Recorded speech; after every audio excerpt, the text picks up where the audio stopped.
Halo semuanya, Assalamualaikum warahmatullahi wabarakatuh. Selamat datang kembali di mata kuliah Teori Bangunan Kapal. Pada video kali ini kita akan membahas tentang pengertian umum kapal, muatan apa saja yang biasanya dibawa oleh kapal, dan tipe-tipe kapal itu ada apa saja.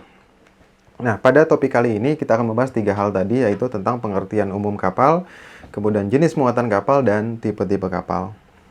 Nah, yang pertama tentang pengertian umum kapal. Menurut Peraturan Pemerintah Nomor 17 Tahun 1988 tentang penyelenggaraan dan pengusahaan pengangkutan laut, yang disebut dengan kapal adalah alat apung yang bentuk dan jenisnya apapun.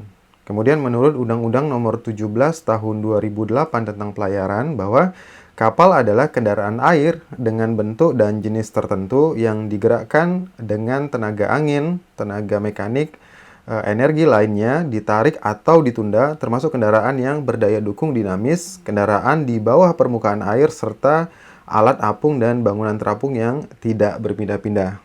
Kemudian menurut Pasal 309 Kitab Undang-Undang Hukum Dagang atau KUHD, kapal adalah semua alat berlayar, apapun nama dan sifatnya, termasuk di dalamnya adalah kapal karam, mesin pengeruk lumpur, mesin penyedot pasir, dan alat pengangkut terapung lainnya, meskipun benda-benda tersebut tidak dapat bergerak dengan kekuatannya sendiri, namun dapat digolongkan ke dalam alat berlayar karena dapat terapung ataupun mengapung dan bergerak di air.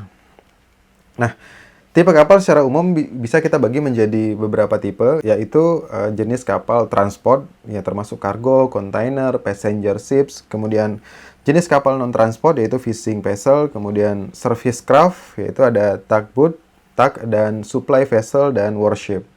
Nah, menurut IRS 2007, ya, tipe kapal itu sangat banyak sekali, mulai dari high speed craft, offshore oil vessel, fishing vessel, kemudian ada harbor atau ocean walk craft, dry cargo ship, liquid cargo ship, passenger ship, submersible, dan warship. Nah, tadi menurut IRS 2007 membagi tipe kapal menjadi 9 tipe, yaitu ada high speed craft, ya, offshore oil vessel, kemudian fishing vessel, ada harbor, ocean atau walk craft, kemudian ada dry cargo ship, liquid cargo, kemudian ada passenger, submersible, dan warship. Setiap tipe kapal memiliki fungsi tertentu dan masing-masing memiliki desain dan kondisi operasional yang berbeda. Nah, pada topik kali ini, kita akan melihat beberapa tipe kapal berdasarkan perbedaan desain, fungsi, ataupun operasionalnya. Nah, sebelum kita membahas tentang tipe kapal, ya kita perlu mengetahui terlebih dahulu apa saja sih jenis muatan ataupun kargo yang biasanya dibawa oleh kapal. Jenis muatan itu dapat dikategorikan menjadi beberapa tipe. Di antaranya adalah jenis muatan berdasarkan cara pemuatan, kemudian jenis muatan berdasarkan sifat muatannya, dan jenis muatan berdasarkan berat. Jenis muatan berdasarkan cara pemuatannya itu dibagi menjadi beberapa, yaitu ada muatan curah atau bulk cargo, kemudian ada muatan cair atau liquid cargo, kemudian ada muatan gas atau gas cargo, dan ada muatan campuran, ya ini jenis general cargo.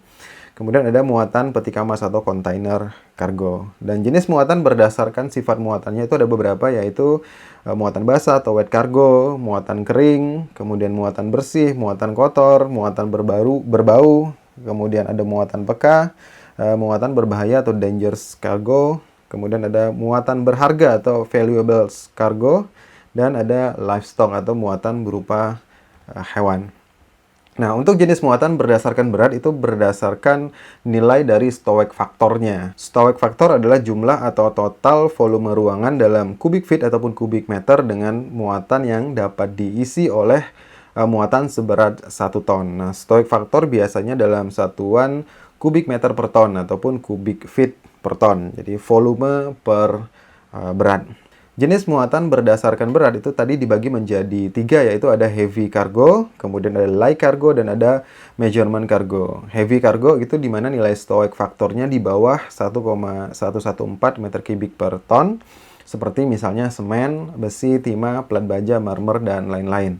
Kemudian untuk muatan ringan atau light cargo, yaitu muatan dengan Stowaway faktor di atas 1,114 meter kubik per ton. Nah, contohnya adalah beras, plywood, teh, tepung tapioka, tekstil, dan lain-lain. Dan terakhir yaitu muatan standar atau measurement cargo, yaitu muatan yang mempunyai stoic factor sama dengan 1,114 meter kubik per ton. Contohnya adalah papan, bahan kosmetik, dan lain-lain.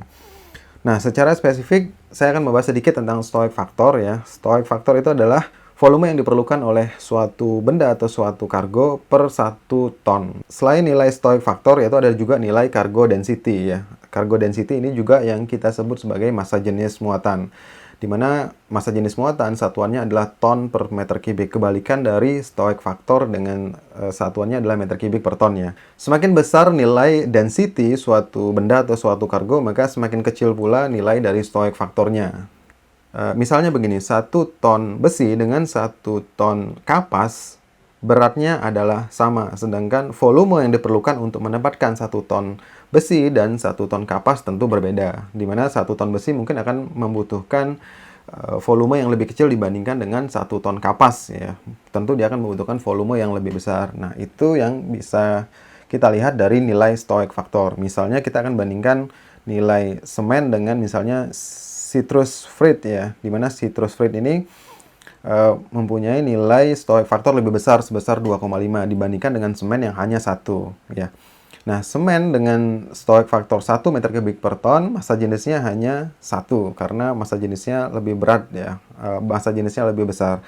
Dibandingkan dengan citrus fruit dengan stoic factornya 2,5, ya pastinya nilai massa jenis atau density dari kargo ini akan lebih kecil atau sebesar 0,4.